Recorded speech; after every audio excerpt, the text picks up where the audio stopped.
এইখানে যে পানির প্রবাহটা আপনারা দেখতে পাচ্ছেন, এটি একদম এই পাহাড় থেকে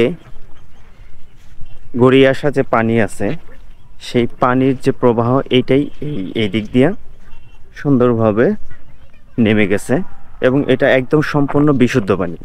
এইখানকার পাশের যে এলাকার লোকজন এইখানকার পানির উপরে অনেকটাই নির্ভরশীল এবং এইখানে পানিগুলা আশেপাশে যে পর্যটক আছে ওনারা এইখান থেকে কিনেও খায়। তো স্থানীয় লোকেরা ওনারা এইখানকার পানিগুলা সংগ্রহ করে প্রতি লিটার 10 টাকা 15 টাকা এরকমভাবে যে যার মতো পারে বিক্রি করে এবং অনেক মানুষ আছে বিশুদ্ধ পানি কিংবা ঝর্ণার পানির যে একটা ডিমান্ড, তো সেই হিসাবে তারা সংগ্রহ করে এবং খায়।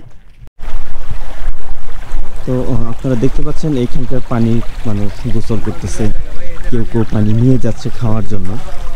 তো আমার ইচ্ছা হচ্ছে যদি আমি এখানে একটু গোসল করতে পারতাম হয়তো আমার অনেকটা ভালো লাগতো। পানির যে উৎপত্তি ঠিক এইখান থেকে আসলে মূলত এই পানিটা বের হচ্ছে। এটা প্রায় প্রত্যেকটা মানুষ দেখে হতবাক যে আসলে এইভাবে এত বিশুদ্ধ পানি, এত সুন্দর পরিষ্কার পানি এটা কোথা থেকে আসে। এটা একমাত্র মহান আল্লাহ তাআলাই খুব ভালো জানে এই পানিটা আসলে কোন জায়গা থেকে আসছে। মেশিন নাই, কোনো মোটর নাই, এখানে কোনো মোটর নাই, কোনো মেশিন নাই, কিছু নাই, একদম প্রাকৃতিকভাবে এখান থেকে পানিটা বের হচ্ছে। এটা আমি প্রথম দেখলাম যে এরকম পরিষ্কার পানি। আপনারা না দেখলে বিশ্বাস করতে পারবেন না যে এতটা পরিষ্কার। এখানে 4 থেকে 5 ফিট গর্ত আছে। তো এইখান থেকে একদম নিচ পর্যন্ত ক্লিয়ার ভাবে দেখতে পাচ্ছেন। আমি ক্যামেরাটা একদম সামনে নিয়ে দেখাচ্ছি আপনাদেরকে। দেখেন একদম পরিষ্কার পানি, একদম তার যে তলা পর্যন্ত যে কয়েকটা পাথর কুচি আছে এবং বড় পাথর আছে সবগুলো একদম ক্লিন দেখা যাচ্ছে।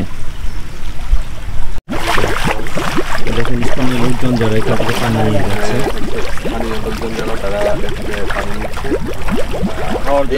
পানিগুলা ভাই আপনারা কি করেন? খাওয়ার জন্য তো, তাই না? আচ্ছা, খাওয়ার জন্য। এটাকে কোনো ধরনের পরীক্ষা নিরীক্ষা করছেন? কোনো ধরনের মানে আর্সেনিক আছে কিনা? এটা কোনো কিছু নাই, তাই না? একদম বিশুদ্ধ পানি।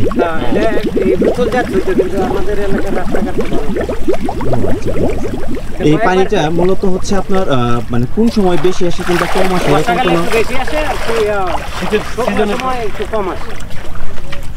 এটা পানির স্বাদ কি টিউবওয়েলের থেকে বেশি ভালো নাকি? ভাইয়া স্বাদ তো ভালো, দারুণ বেশি।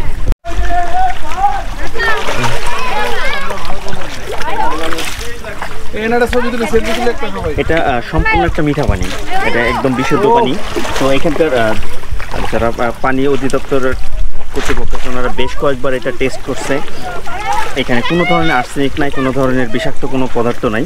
তো এখানকার আশেপাশের যারা মানে স্থানীয় লোকজন আছে ওনারা এইটাই ব্যবহার করে এবং এইটাই খায়। তো সেই সুবাদে আমি একটু খাওয়ার জন্য চেষ্টা করতেছি এবং টেস্টটা অবশ্যই টিউবওয়েলের পানির তুলনায় অনেকটাই ভালো। গোলামান সব ঠিক আছে, অন্য স্পটে ঘুরবার লেগে